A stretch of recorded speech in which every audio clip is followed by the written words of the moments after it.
We're getting a glimpse at the state of the housing market this morning. U.S. housing starts declined in March as building permits plummeted. This data is closely watched by economists for a look at how the economy is faring as the Federal Reserve battles inflation and as mortgage rates skyrocket. For more on the state of housing, let's bring in Adam Beam. He's a founder and CEO of Beam, a fintech company for contractors that helps them get paid more seamlessly.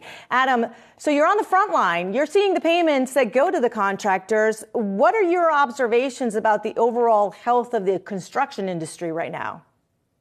Yeah, thank you, Ines, for having me. It's a really good question. And, we see that generally construction is a very diversified industry. And so residential contractors, if housing starts to decline, they switch to other types of products, major home renovations, additions. So, generally the best construction companies are not seeing a slowdown. If anything, they're having trouble getting access to the skilled labor that they need to continue building more housing. And I'll get to that skilled labor in just a second, but are you seeing a sort of bifurcation when it comes to commercial? Because I know that you deal with both, with commercial and residential, when it comes to commercial construction versus residential construction. Yeah, so I can't speak broadly of the market here, but what I do see is that we're seeing a shift from new construction of office buildings to interior renovations, tenant improvement, et cetera. So the same is true in commercial. It's highly diversified.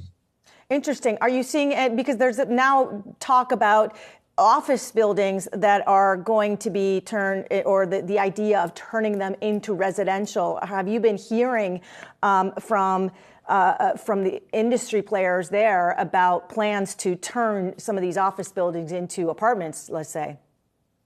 Yeah, you hear about it. It's happening in Texas. It's happening in other states with more relaxed permitting rules. But overall, it's a very difficult process.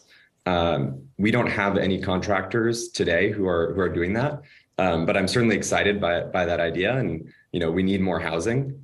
Connecting back to housing starts, inventory is at an all-time low. We need to be building more housing. When we zoom out, we see that we're in a housing crisis. And so despite the number of housing starts going down on a month over month basis, we still need to be building a lot more. And so Beam looks at the market in more of a 10-year view. And we know that we need to be building more housing. And staying on that housing theme, do you see different areas of the country that are tighter than others areas of the country? I mean, because there are some states where you have more housing starts, and in other states, you've got the blue states where there's not as much. So what are you observing? Yeah, it's a hyper local industry. And so the statistics we're seeing are really aggregated across the entire country. But if you look at a specific city, or if you look at a very specific even municipality, you're going to see a very different story. And so what we see, I'm here in San Francisco, we see a lot of development of ADUs, accessory dwelling units. We see a lot of major home renovations. We're not seeing as many housing starts. But if you go to the Midwest, you'll see a lot of new housing starts. And, it's just the nature of the industry is it's very localized. And let's talk for a second about the labor market when it comes to construction, because during a slowdown, and when there's a slowdown, construction is really the sector where you see sort of the deterioration happening. But we're not necessarily seeing that in construction. So is there still a very tight labor market when it comes to the construction industry? Completely. We are in a 600,000 skilled labor job shortage. So there's openings for 600,000 skilled laborers. And that is really the prevailing statistic in the industry.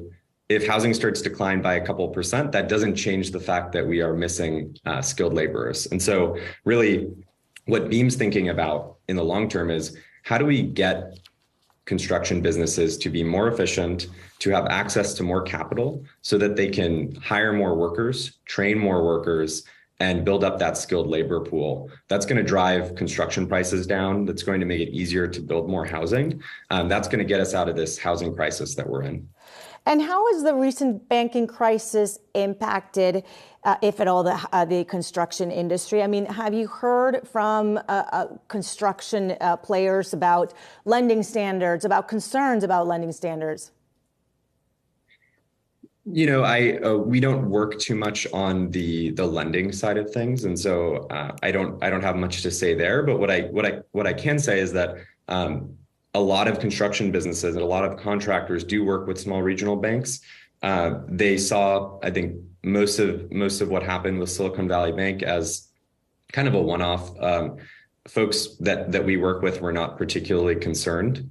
I think that mortgages overall are you know, we're seeing in the numbers that folks are still able to get them. The interest rates obviously are higher, and so it comes at a higher cost, but we're not seeing sort of broadly any major shifts there.